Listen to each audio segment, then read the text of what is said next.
Hello everyone, this is Manas Singh and you are watching Vivek competitive classes. तो आज से हम लोग शुरू करने जा रहे हैं अपना चैप्टर फर्स्ट, जिसका नाम है रेशनल नंबर।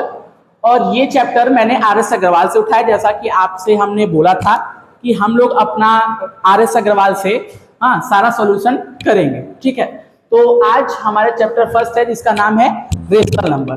तो फर्स्ट ऑफ ऑल पहले हम जानते हैं कि रेशनल नंबर किसे कहते हैं। तो रेशनल नंबर किसे कहते हैं जी, हम पहले जान लेते हैं। तो रेशनल नंबर का पहले मैं डेफिनेशन लिखवा देता हूं आप लोग को, ताकि ये क्लियरिफाई हो जाए कि रेशनल नंबर किसे कहते हैं।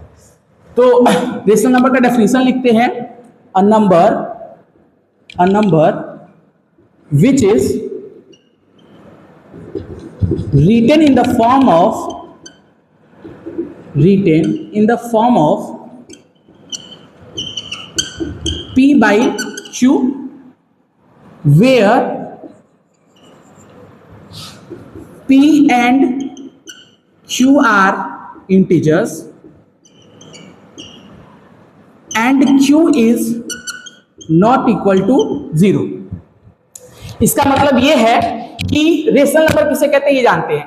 ऐसा number which is written in the form of P upon Q, ऐसा नंबर जिसे हम P अपॉन Q यानी P बटे Q के रूप में लिख सके, और P और Q यानी जो P और Q जो नंबर है वो हमारा इंटीजर्स हो, और Q is not equal to 0 यानी जो नीचे वाला नंबर है वो 0 नहीं होना चाहिए।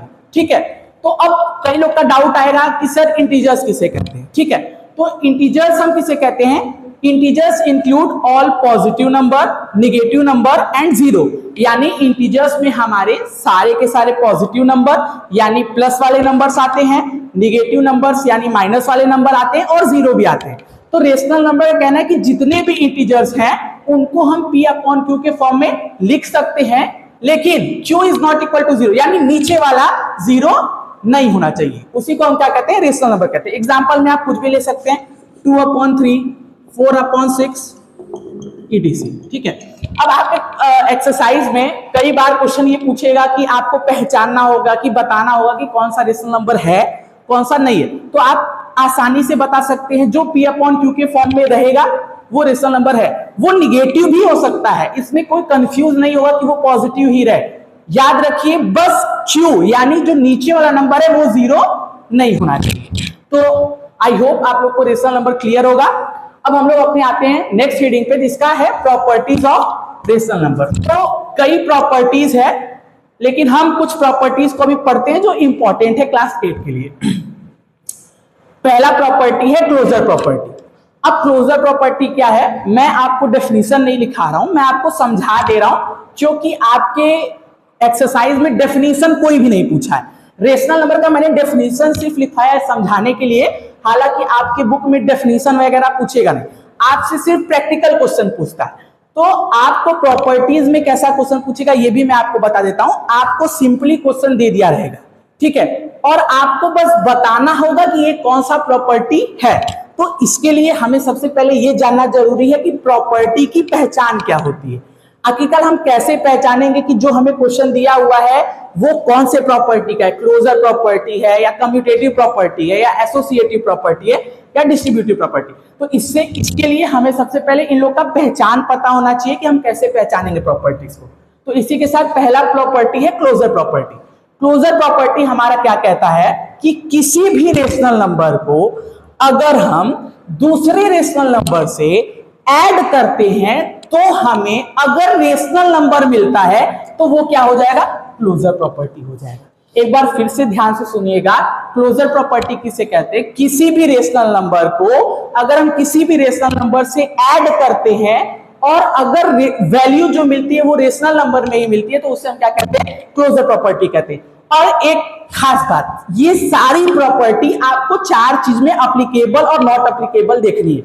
या तो वो एडिशन हो सकता है, सबसेक्शन हो सकता है, मल्टीप्लिकेशन होता है, डिवीजन हो सकता है। ये 4 चीज है। आपको चारों चीज में ये देखना है कि कौन सी प्रॉपर्टी किसमें एप्लीकेबल हो रही है, कौन सी प्रॉपर्टी किसमें एप्लीकेबल नहीं हो रही है। अकॉर्डिंग टू क्वेश्चन वो आपको दिया रहेगा, मैं क्वेश्चन भी लगाऊंगा तो सारे के सारे डाउट आपके क्या हो जाएंगे, क्लियर हो जाएंगे। तो आई होप क्लोजर प्रॉपर्टी आपको समझ में आ गई। किसी भी रेशनल नंबर को अगर हम किसी भी रेशनल नंबर से ऐड करते हैं, अगर वैल्यू हमें रेशनल नंबर ही मिलती है तो वो कौन सी प्रॉपर्टी हो जाएगी? क्लोजर प्रॉपर्टी होगी। क्लियर? अगर किसी भी रेशनल नंबर का हम माइनस करते हैं किसी भी रेशनल नंबर से, तो अगर हमें रेशनल नंबर वैल्यू मिलता है तो वो भी क्या हो जाएगा? Closure property. Same to same यही मल्टीप्लीकेशन में भी होगा और सेम टू सेम ऐसे ही डिवीजन में होगा। तो आई होप क्लोजर प्रॉपर्टी आप लोग का क्या हो गया? क्लियर हो गया हो। अब आते हैं नेक्स्ट प्रॉपर्टी, कम्यूटेटिव प्रॉपर्टी। अब कम्यूटेटिव प्रॉपर्टी हम कैसे पहचानेंगे? हम इस तरीके से कम्यूटेटिव प्रॉपर्टी को अपने पहचानते हैं। क्या लिखा हुआ है? a plus B is equal to B plus A. ठीक है, अब इसका मतलब ये है कि मैं थोड़ा सा इस डेफिनेशन को इरेज कर देता हूं ताकि आप लोग को मैं समझा सकूं ये प्रॉपर्टी के बारे में। ठीक है, तो अब जैसे है कम्यूटेटिव प्रॉपर्टी। कम्यूटेटिव प्रॉपर्टी किसे कहते हैं? ऐसा रेशनल नंबर जो a प्लस बी और b प्लस ए के फॉर्म में हो, यानी कि a plus B is equal to B plus A हमेशा आना चाहिए। इस फॉर्म में अगर कोई भी क्वेश्चन दिया होगा तो आप कौन सा प्रॉपर्टी कहेंगे? Commutative property. जैसे एग्जांपल में 2 प्लस 4 करें या 4 प्लस 2 करें, सॉरी 2 प्लस 4 करें या 4 प्लस 2 करें, दोनों की वैल्यू क्या आनी चाहिए? सेम आनी चाहिए। यानी अगर ऐसा होता है तो वो कौन सा प्रॉपर्टी हो जाएगा? Commutative property. ये हम एडिशन में भी देखेंगे, माइनस में भी देखेंगे, मल्टीप्लीकेशन में भी देखेंगे और डिवीजन में भी देखेंगे। तो इसमें आपको टेंशन लेने वाली बात नहीं है, बस आपको पहचानना है कि आपके बुक के एक्सरसाइज में केवल सिर्फ प्रॉपर्टी की पहचान पूछी गई है। क्वेश्चन आपको दिया है, बस आपको सिंपली बताना है कि ये कौन सी प्रॉपर्टी है। वो सॉल्व आपको करना है ही नहीं, सॉल्व वो खुद करके दिया रहेगा। तो आई होप ये समझ गए आप कि a plus B is equal to B plus A, या तो 6 प्लस 4 करें या 4 प्लस 6 करें, अगर वैल्यू सेम आ रही है तो यानी वो कौन सी प्रॉपर्टी हो जाएगी? कम्यूटेटिव प्रॉपर्टी हो जाएगी। क्लियर है ये? अब आते हैं, अगला है प्रॉपर्टी एसोसिएटिव प्रॉपर्टी। अब एसोसिएटिव प्रॉपर्टी समझते हैं किसे कहते हैं। अब एसोसिएटिव प्रॉपर्टी के लिए ये हमारा फॉर्म होना जरूरी है। ठीक है, यानी इसका मतलब क्या है? एक ब्रैकेट में a प्लस बी और plus C is equal to एक a बाहर रहेगा प्लस b प्लस सी। अगर इस फॉर्म में अगर क्वेश्चन दिखता है तो वो कौन सी प्रॉपर्टी हो जाएगी? Associative property. एग्जांपल में हम लोग देख लेते हैं, अगर मैं यहाँ पे a की जगह 2 अब प्लस 4 अब प्लस 4 मान लेता हूं। ठीक है, तो सेम अगर a की जगह मैंने 2 माना है तो इधर भी a की जगह 2 मानेंगे। अब प्लस b की जगह क्या माना है? 4 और प्लस c की जगह क्या माना है? 4। अब इसको हम सॉल्व करते हैं, तो ब्रैकेट को हम पहले सॉल्व कर लेते हैं। तो 2 प्लस 4 क्या हो जाएगा? 6। अब प्लस 4 इज इक्वल टू ये 2 प्लस 4 4 8, यानी 6 प्लस 4 करेंगे तो भी 10 आएगा और 2 प्लस 8 करेंगे तो भी 10 आएगा। यानी दोनों का आंसर क्या हो रहा है? मैच कर रहा है। यानी अगर कोई भी नंबर इस फॉर्म में दिखेगा a प्लस बी प्लस सी और दूसरी तरफ हो जाएगा a ब्रैकेट में b प्लस सी, तो यानी वो कौन सा प्रॉपर्टी हो जाएगा? एसोसिएटिव प्रॉपर्टी हो जाएगा। ठीक है, वो चाहे प्लस हो, चाहे माइनस में हो, चाहे मल्टीप्लाई में हो, चाहे डिवाइड में हो। अब अगला टॉपिक है हमारा, अगला प्रॉपर्टी है डिस्ट्रीब्यूटिव प्रॉपर्टी। डिस्ट्रीब्यूटिव प्रॉपर्टी किसे कहते हैं? हम जान लेते हैं डिस्ट्रीब्यूटिव प्रॉपर्टी किसे कहते हैं। ठीक है, ऐसा प्रॉपर्टी जो इस फॉर्म में हो, यानी a ब्रैकेट में b प्लस सी। इसका रूल क्या होता है? हम बाहर वाले को पहले अंदर वाले से क्या करते हैं? मल्टीप्लाई करते हैं और देन प्लस का साइन है तो प्लस लगाए, फिर बाहर वाले को दूसरे वाले अंदर से क्या करते हैं? मल्टीप्लाई करते हैं, फिर जो दोनों की वैल्यू आती है आपस में क्या कर देते हैं? प्लस कर देते हैं। अकॉर्डिंग टू साइन होगा, अगर यहाँ बीच में प्लस रहेगा तो प्लस, माइनस रहेगा तो माइनस। लेकिन अगर जो बाहर वाली डिजिट है ब्रैकेट से, वो इसमें इससे मल्टीप्लाई करेंगे और इसमें भी इससे मल्टीप्लाई करेंगे। जैसे एग्जांपल में अगर लूं तो 2 ब्रैकेट में 3 प्लस 4।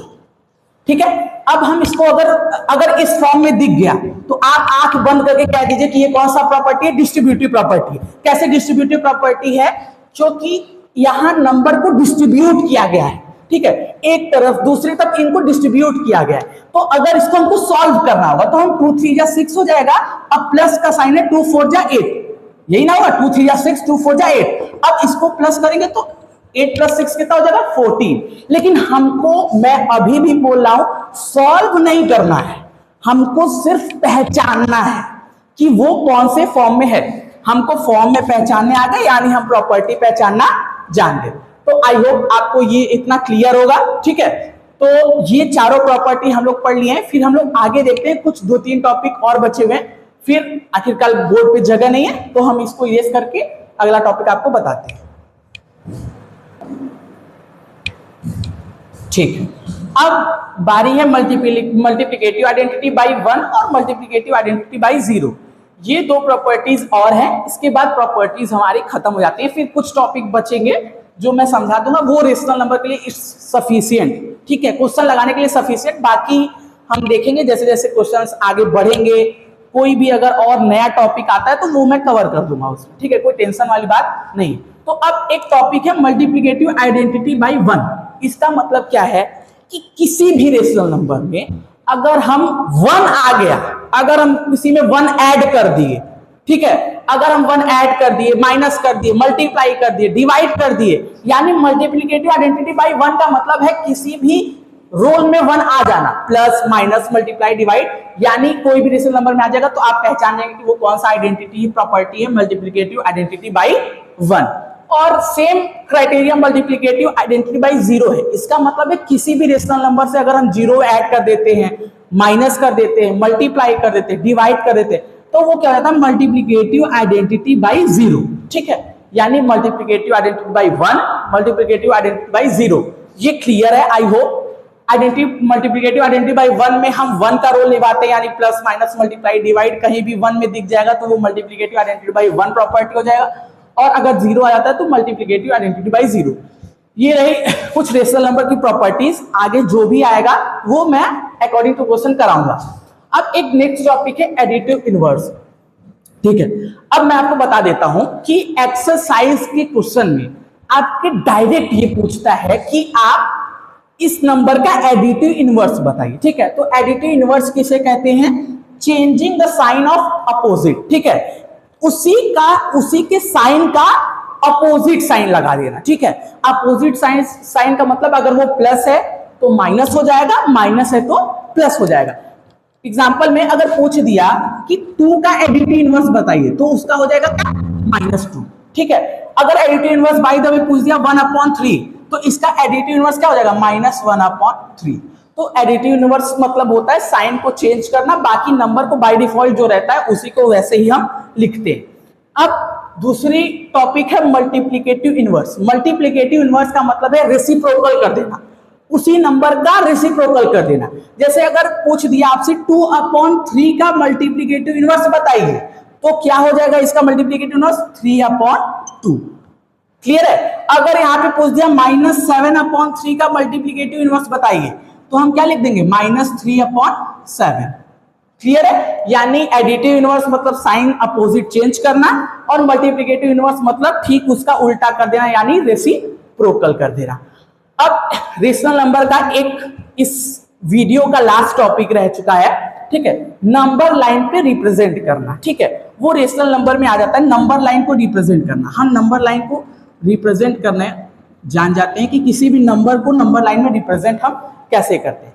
तो मैं आपको शॉर्ट में ही बता देता हूं, ठीक है। नंबर लाइन पे रिप्रेजेंट करने का मतलब है कि एक लाइन खींचिए, ठीक है, एक लाइन खींचिए, बीच में हमेशा 0 होता है, और राइट साइड हमेशा, राइट साइड क्या होते हैं, all positive number.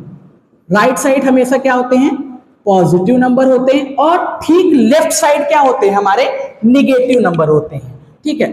Left side क्या होते हैं, निगेटिव नंबर। अगर हमसे क्वेश्चन में बोल दिया कोई भी, अगर मान लो पॉजिटिव नंबर दे दिया कि 4/6 को नंबर लाइन पर रिप्रेजेंट कीजिए, तो हम नंबर लाइन पर बीच में हमेशा 0 होता है, ये बात आप लोग याद रखेंगे। और कई बार बच्चे भूल जाते हैं कि पॉजिटिव नंबर किस साइड जाता है और निगेटिव नंबर। तो जाहिर सी बात है पॉजिटिव नंबर हमारा राइट साइड जाता है और निगेटिव नंबर हमारा लेफ्ट साइड जाता है। तो कोई भी अगर पॉजिटिव नंबर दिया रहेगा तो हमेशा हम राइट साइड ले जाते हैं, और अगर निगेटिव नंबर दिया रहेगा तो लेफ्ट साइड ले जाते हैं, ठीक है। तो आई होप आप लोग को मैंने जो जितना आज पढ़ाया है वो आप लोग को समझ में आया होगा। ये लगभग 90% कवर हो चुका है रेशनल नंबर का। अब हम जितना चीज समझ चुके हैं उसके अकॉर्डिंग जो भी क्वेश्चन हमसे पूछेगा हम आसानी से अगर आप लोग इस वीडियो को मन से देखते हैं तो आप आर.एस. अग्रवाल का आसानी से 90% क्वेश्चन खुद से सॉल्व कर सकते हैं। ठीक है, अभी एक दो टॉपिक बीच में रह गया है, वो तो अकॉर्डिंग टू क्वेश्चन मैं आप लोग को करा दूंगा। लेकिन अगर ये वीडियो आप लोग मन से देखते हैं, अगर आप लोग को समझ में आए, जैसा भी होगा मुझे बताइएगा आप कमेंट करके। ठीक है, मुझे ऐसा उम्मीद है कि आप लोग को वीडियो पसंद आया होगा।